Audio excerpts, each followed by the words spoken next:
પ્રથમ પ્રશ્ન છે ગરીબી એટલે શું? ગરીબી રેખા હેઠળ જીવતા લોકોના લક્ષણો જણાવો. તો સર્વપ્રથમ તો તમારે એની વ્યાખ્યા લખવાની રહેશે કે જેને ખોરાક, કપડાં અને રહેઠાણ એટલે કે રોટી, કપડાં ઓર મકાન એના જેવી જીવનની મૂળભૂત પ્રાથમિક જરૂરિયાતો અને શિક્ષણ તથા તબીબી સારવાર એટલે કે આરોગ્ય. આપણા જીવનની મૂળભૂત 5 જરૂરિયાતો ગણીએ તો પહેલી તમને કીધી એમ રોટી, કપડાં ઓર મકાન, ત્યારબાદ શિક્ષણ અને 5મી છે આરોગ્ય.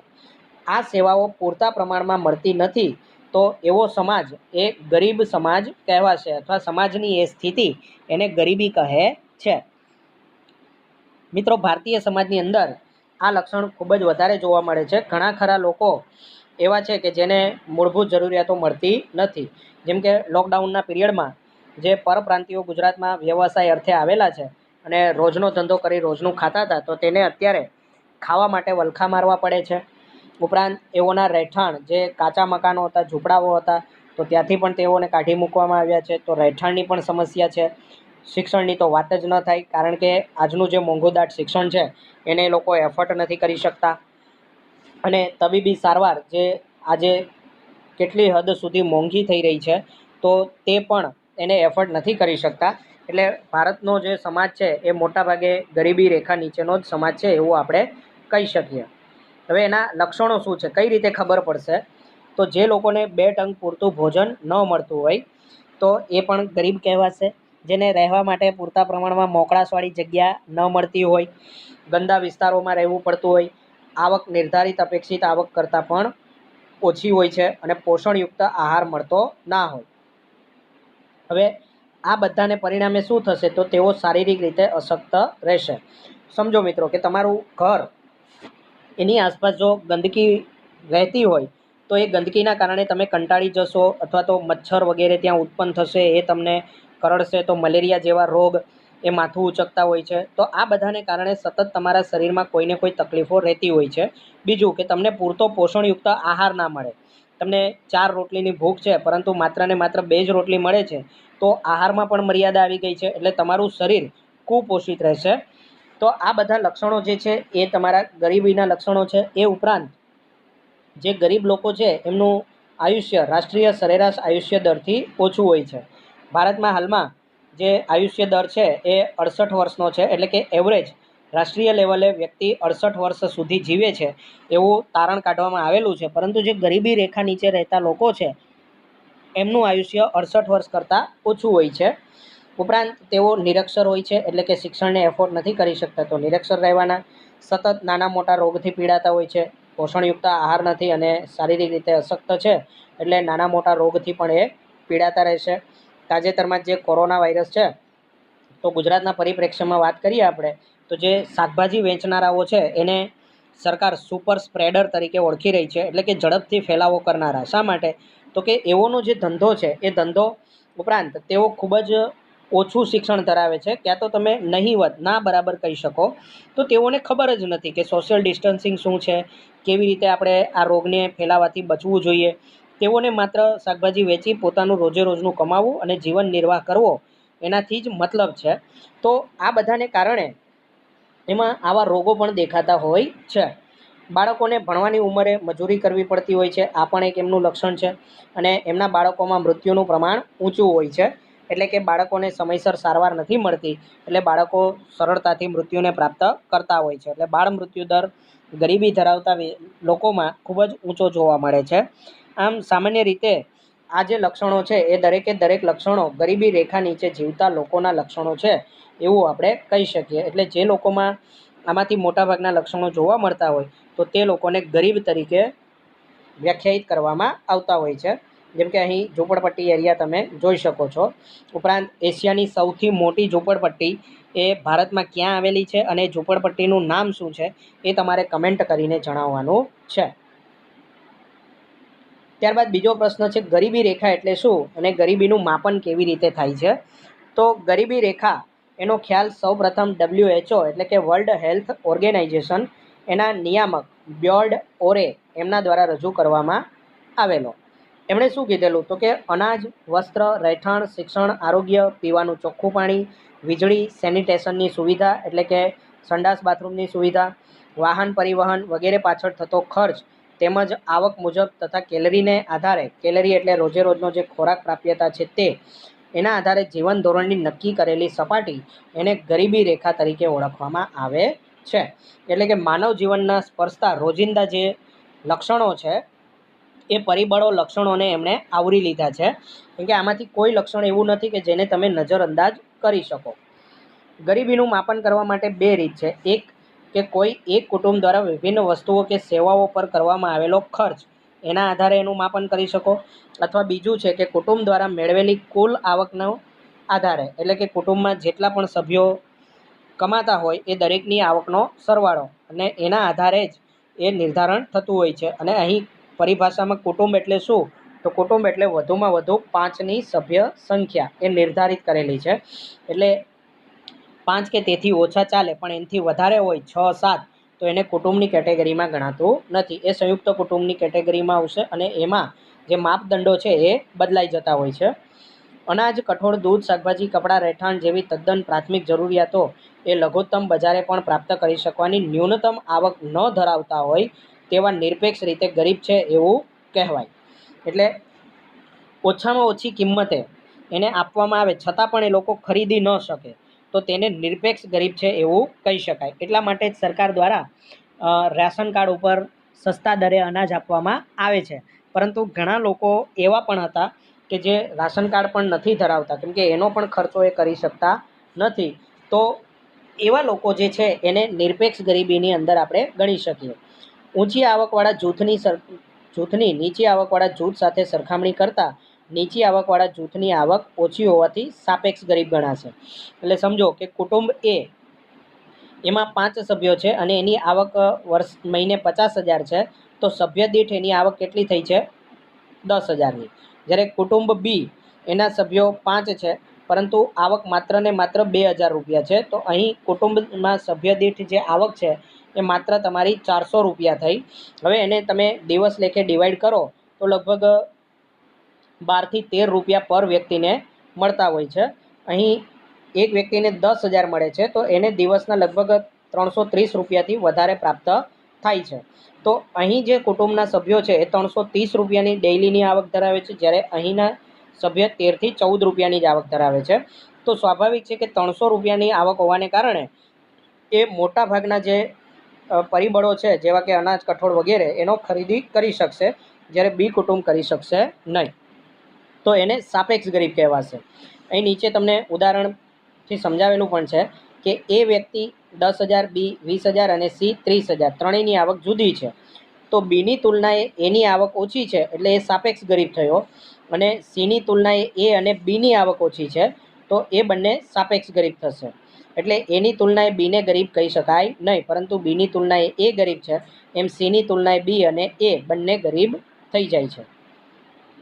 ત્રીજો પ્રશ્ન છે ભારતમાં ગરીબીનું વર્ણન કરો. તો ભારતમાં આયોજન પંચ એમના દ્વારા ઈસવીસન 2011-12માં ગરીબી રેખા નક્કી કરવા ગ્રામીણ ક્ષેત્રે માથાદીઠ ખર્ચ 816 રૂપિયા, એટલે કે કુટુંબ દીઠ 4,080 રૂપિયા. તમને આગળ જણાવ્યું કે 5 સભ્યોનું કુટુંબ ગણાશે એટલે 816 ગુણ્યા 5 કરો તો 4,080 રૂપિયા. અને શહેરી ક્ષેત્રે માથાદીઠ ખર્ચ 1,000 રૂપિયા, એટલે કે કુટુંબ દીઠ 5,000 રૂપિયા નક્કી કર્યા. હવે તે પછી 2014-15માં મોદી સરકારના કારણે આયોજન પંચનો વિખેરણ કરવામાં આવ્યું અને એની જગ્યાએ નીતિ આયોગ લાવવામાં આવ્યું. તો અહીં જે આંકડો આપેલો છે એ આંકડો હાલમાં પણ એટલો જ ચાલવાનો છે. તમારે નવા આંકડાઓ કોઈ તમારે લેવાના નથી. તમારી બુકમાં જે આપેલા છે એ જ આંકડા અહીં લીધેલા છે. એટલે તમારે ભલે માથાદીઠ ખર્ચ કે આવકને રિવાઇઝ કરી નાખવામાં આવી હોય, પરંતુ તમને પરીક્ષામાં પૂછાય તો તમારે આ જ આંકડાઓ દર્શાવવાના રહેશે. અને ખાસ કરીને જે સ્પર્ધાત્મક પરીક્ષાની તૈયારી કરનારા વિદ્યાર્થી મિત્રો આ વિડીયો જોઈ રહ્યા છે તો તેમના માટે આ આંકડાઓ ગીતા સમાન બની રહેશે. તમારે કોઈ ચેન્જ કરવાનો નથી. આ માપદંડને આધારે ભારતમાં ઈસવીસન 2011-12માં દેશની કુલ 121 કરોડની વસ્તીમાંથી 27 કરોડ લોકો ગરીબ હતા. એટલે કે 27 કરોડ લોકો શહેરી અને ગ્રામ્ય વસ્તી એવી હતી કે ગામડામાં રહેનારા એ લોકો 4,080 રૂપિયા ખર્ચ અને શહેરમાં રહેનારા લોકો 5,000 રૂપિયા પણ ખર્ચ કરી શકતા ન હતા. આમ ગરીબીનું પ્રમાણ એ વસ્તીના કુલ 21.9% જેટલું હતું. વિશ્વ બેંક એમણે ગરીબી રેખાના ધોરણ માટે 2012માં ઈસવીસન 2008ના ભાવોએ માથાદીઠ દૈનિક આવક $1.90 નક્કી કરી હતી. એટલે કે 2008માં જે ભાવ ચાલી રહ્યા હતા એના આધારે 2012માં વિશ્વ બેંક દ્વારા $1.90ની દૈનિક આવકને નક્કી કરવામાં આવેલી. વિશ્વ બેંકના અહેવાલ મુજબ 2010માં ભારતની કુલ વસ્તીના 121 કરોડમાંથી 45.6 કરોડ લોકો ગરીબ હતા. ભારત સરકારે જે આંકડો આપ્યો એ 816નો હતો, પરંતુ વિશ્વ બેંકે $1.90 આપ્યો. તો સ્વાભાવિક છે કે $1.90ને કારણે એ શું થશે, રકમ વધી જશે. અને દૈનિક આવક એ કીધી છે એટલે આપોઆપ સંખ્યામાં શું થઈ ગયો, અહીં વધારો થઈ ગયો. એટલે 45.6 કરોડ લોકો ગરીબ થઈ ગયા. જ્યારે સરકારે જે આંકડો આપેલો એ ખર્ચનો આંકડો આપેલો હતો અને વર્લ્ડ બેંકે જે આંકડો આપ્યો એ આવકનો આંકડો આપેલો છે. એટલે આવક ને ખર્ચ બંનેનો આંકડા વચ્ચે કોઈ પ્રમાણ તમારે બેસતું નથી. એટલે ભારત સરકારનો જે આંકડો છે એ ઓછો રહેશે 27 કરોડનો, જ્યારે વર્લ્ડ બેંકનો આંકડો 45.6 કરોડ એ વધારે રહેશે. કુલ વસ્તીના 32.7% લોકો ગરીબી રેખા નીચે જીવતા. તો આ આંકડાનો ડિફરન્સ તમારે યાદ રાખવાનો કે ખર્ચ પ્રમાણે કેટલું, તો કે 21.9% અને આવક પ્રમાણે કેટલું, તો કે 32.7%. યુએનડીપી એટલે કે યુનાઇટેડ નેશન્સ ડેવલપમેન્ટ પ્રોગ્રામ એનો 2015નો જે રિપોર્ટ આવ્યો એ મુજબ ભારતમાં ગરીબીનું પ્રમાણ કુલ વસ્તીના 21.92%, એટલે કે ભારત સરકારના આંકડાની નજીક. અને તેમાં ગ્રામીણ ક્ષેત્રે ગરીબી 25.7%, જ્યારે શહેરી ક્ષેત્રે ગરીબી 13.7% હતી. એટલે કે દેશના કુલ 26.93 કરોડ ગરીબોમાંથી ગ્રામીણ ક્ષેત્રે 21.65 કરોડ અને શહેરી ક્ષેત્રે 5.28 કરોડ લોકો ગરીબી રેખા નીચે જીવતા હતા. મિત્રો, આ પ્રશ્નમાં જેટલા પણ આંકડા તમને આપ્યા છે એ તમારે ખાસ તૈયાર કરી જવા, યાદ રાખી લેવા, કેમ કે એમાંથી ઘણા ખરા MCQ બની શકે છે. ભારતમાં ગરીબીના પ્રમાણમાં આંતરરાજ્ય અસમાનતાઓ પણ પ્રવર્તે છે. ભારતમાં ગરીબાઈનું સૌથી ઊંચું પ્રમાણ એ છત્તીસગઢ રાજ્યમાં, જ્યાં 36.93% ગરીબી છે, અને સૌથી નીચું પ્રમાણ ગોવા રાજ્યમાં, જ્યાં 5.09% ગરીબી જોવા મળે છે. હવે આનું કારણ શું છે, તો કે ગોવાની અંદર મોસ્ટ ઓફ વિદેશી લોકો વધુ આવતા હોય છે, એટલે ત્યાંની આવક, માથાદીઠ આવક ખૂબ જ ઊંચી છે. તો સ્વાભાવિક છે કે ત્યાં ગરીબી ઓછી છે. અને બીજું કારણ એ પણ છે કે ત્યાં શહેરી વસ્તી વધારે છે, ગ્રામ્ય વસ્તી ઓછી છે. જ્યારે છત્તીસગઢ રાજ્ય જે છે ત્યાં ગ્રામ્ય વસ્તીનું પ્રમાણ થોડું વધારે છે ઇન કમ્પેર ટુ ગોવા. ભારતમાં છત્તીસગઢ, આસામ, ઉત્તર પ્રદેશ, મણિપુર, બિહાર, અરુણાચલ પ્રદેશ, ઝારખંડ, ઓડિશા આ રાજ્યોમાં ગરીબીનું પ્રમાણ સરેરાશ 30%થી વધારે છે. અને ગુજરાતની વાત કરીએ તો ગુજરાતમાં 16.63% ગરીબી છે. ગ્રામીણ ક્ષેત્રે ગરીબોમાં કોનો સમાવેશ થાય છે, તો કે ગ્રામીણ વિસ્તારમાં વસતા ગરીબોમાં જમીન વિહોણા ખેતમજૂરો, એટલે કે જેની પાસે જમીન નથી પરંતુ ખેતી માટે બીજાના ખેતમાં કામ કરતા હોય છે. ગૃહ ઉદ્યોગો કે કુટીર ઉદ્યોગના કારીગરો, જે હાથકામના ઉદ્યોગો છે એ ઉદ્યોગોમાં કામ કરતા કારીગરો, સીમાંત ખેડૂતો, ભિખારીઓ, વેઠિયા મજૂરો, જંગલ કે પહાડી વિસ્તારમાં રહેતા લોકો, જનજાતિઓ અને કામચલાઉ કારીગરો એનો સમાવેશ ગ્રામીણ ક્ષેત્રે ગરીબોમાં થાય છે. ઉપરાંત શહેરી ક્ષેત્રે ગરીબોમાં કોણ આવશે, તો કે જે કામચલાઉ મજૂરો છે, બેરોજગાર દૈનિક શ્રમિક છે, ઘર નોકર, રિક્ષા ચાલક, ચા નાસ્તાની લારી ગલ્લાવાળા, હોટલ ઢાબા પર કે ઓટો ગેરેજમાં કામ કરનારા શ્રમિકો અને ભિક્ષુકો એનો સમાવેશ થાય છે. અહીં કામચલાઉ મજૂર એટલે કેવા, તો જે બાંધકામ ક્ષેત્રે રોકાયેલા હોય છે, રોજ સવારે કામ મળે તો ઠીક, ન મળે તો તે દિવસ એનો બેકાર. એવી જ રીતે કડિયા કામ કરનારા બધા જ, રંગકામ કરનારા મજૂરો, આ બધા કામચલાઉ મજૂર તરીકે ગણાશે. ગરીબી ઉદ્ભવના કારણો શું છે એ જણાવો. તો દેશમાં વરસાદની અનિયમિતતા અને સિંચાઈની અપૂરતી સગવડને કારણે ખેત પેદાશની આવકમાં ઘટાડો થયો છે. ગ્લોબલ વોર્મિંગને કારણે સિંચાઈ પૂરી થતી નથી, વરસાદ પડતો નથી, તો આને કારણે ખેત પેદાશો જે છે એ નષ્ટ થતી હોય છે. ગ્રામીણ ક્ષેત્રે ચોમાસાની ઋતુ સિવાયના સમયમાં વૈકલ્પિક રોજગારીની તકોનો અભાવ છે. એટલે કે ચોમાસાની ઋતુમાં ખેડૂતો ખેતરોમાં રોજગારી પ્રાપ્ત કરે છે, પરંતુ શિયાળા ઉનાળામાં જો પાણી ન હોય તો એમની પાસે બીજી કોઈ પણ પ્રકારની કાર્યવાહી રહેતી નથી, એટલે કે આવકના કોઈ સ્ત્રોત રહેતા નથી. ગામડાના લોકોમાં કૃષિ સિવાયના બીજા વ્યવસાય માટે જરૂરી શિક્ષણ, જ્ઞાન, તાલીમ કે કુશળતાનો અભાવ છે. એટલે કે એ લોકો જીવનનો મોટો ભાગ ખેતીવાડીમાં જ કાઢતા હોવાને કારણે એને અન્ય વ્યવસાય કરવા માટેનું જે શિક્ષણ કે તાલીમ હોવી જોઈએ એ પ્રાપ્ત થતી નથી. ઉપરાંત જ્ઞાતિ પ્રથા અને પરંપરાગત રૂઢિ રિવાજો પાછળ ગજા ઉપરાંતના ખર્ચા કરવાથી પણ દેવાદાર બને છે. એટલે ગામડાઓમાં જે લગ્ન થતા હોય છે તો ત્યાં રીત રિવાજોને નિભાવવાને કારણે ઘણા બધા ખર્ચા થઈ જતા હોય છે અને એના માટે એ લોન લેતા હોય છે, જે પછીથી ભરપાઈ કરી શકતા નથી. અને આવા બિન ઉત્પાદકીય ખર્ચા એટલે લગ્નમાં જે ખર્ચો કર્યો એનાથી એને કોઈ આવક થવાની નથી. આને કારણે વ્યક્તિ ગરીબ જ રહેશે. ઉપરાંત નિરક્ષરતાનું પ્રમાણ વધુ હોવાને કારણે વ્યક્તિ શોષણ અને અન્યાયનો પણ ભોગ બને છે. વ્યાજની ગણતરી વગેરે એને ખ્યાલ આવશે નહીં, એટલે સતત ને સતત એના દેવામાં શું થતો જાય છે? વધારો થતો જાય છે. સરકારી યોજનાઓની માહિતીના અભાવે એને લાભ પણ એ મેળવી શકતા નથી. નિરક્ષર છે એટલે યોજનાની માહિતી નહીં મળે, અને માહિતી નહીં મળે એટલે એને લાભ પણ મળી શકતા નથી. ઉપરાંત આર્થિક નીતિના ઘડતરમાં સમાજના છેવાડાના માનવીની જરૂરિયાત અને તેના હિતોની સતત ઉપેક્ષા પણ થતી આવી છે. તો આના કારણે પણ ગરીબી ઉદ્ભવે છે. આ ઉપરાંત રોકડિયા પાક એને પ્રોત્સાહન મળવાને કારણે ખોરાકી પાકોનું ઉત્પાદન ઘટ્યું, જેમ કે કપાસ વગેરે. એનું ઉત્પાદન વધવાને કારણે શું થયું? તો કે ખોરાકના જે પાકો છે, ઘઉં, બાજરો, જુવાર, ડાંગર, મકાઈ, એના ઉત્પાદનો ઘટ્યા. ઉત્પાદન ઘટવાને કારણે શું થયું? તો કે એના ભાવ વધશે, કારણ કે ડિમાન્ડ અને સપ્લાય એનો નિયમ અર્થતંત્રમાં કામ કરતો હોય છે. જે માલની ડિમાન્ડ વધારે, એની જો સપ્લાય ઓછી હોય તો ભાવ શું થશે? વધશે. અને જો સપ્લાય વધુ હોય, ડિમાન્ડ ઓછી હોય તો ભાવ વધારો ઓછો થઈ જશે, એટલે કે એક વસ્તુ સસ્તી મળશે. તો અહીં માર્કેટની અંદર ઘઉં, કઠોળ, બાજરો એ બધાની ડિમાન્ડ વધારે છે, પરંતુ ઉત્પાદન ઓછું છે, એટલે ભાવમાં વધારો થયો. અને ભાવ વધારાને કારણે તથા મોંઘવારીને કારણે વ્યક્તિને 2 ટંક પૂરતું ભોજન નથી મળતું. જે વ્યક્તિ રોજના 100 રૂપિયા કમાય છે, સમજો કે ઘઉં 3 રૂપિયે કિલો મળે તો એ 3 રૂપિયાને કિલો ઘઉં લઈ અને ખરીદી શકશે, ને બાકીની જે રકમ છે એને અન્ય ખરીદીમાં વાળી શકશે. પરંતુ એ જ ઘઉં જો 15 રૂપિયે કિલો થઈ જાય તો એ પોતાના ખોરાક ઉપર કાપ મૂકી દેશે, એટલે કે 3 ટાઈમ ખોરાક લેતા હતા એમાંથી હવે 2 ટાઈમ લેશે અને ખોરાકની બચત કરશે. હવે જો એમાં પણ ભાવ વધારો થાય તો આવક તો એની સ્ટેટિક જ છે, 100 રૂપિયા છે, પરંતુ ખર્ચો શું થાય છે? વધતો જાય છે. તો આના કારણે એને પૂરતું ભોજન પણ મળતું નથી. આર્થિક સુધારાને લીધે ગ્રામીણ અર્થવ્યવસ્થા ઉપર વિપરીત અસર થઈ, જેમાં કુટીર ઉદ્યોગો અને લઘુ ઉદ્યોગો બંધ થયા. એટલે કે 1991માં આપણે જે આર્થિક ઉદારીકરણ શીખી ગયા, LPG રિફોર્મ્સ આવ્યા, એને કારણે અર્થવ્યવસ્થામાં ઉદ્યોગોનો પગપેસારો થયો.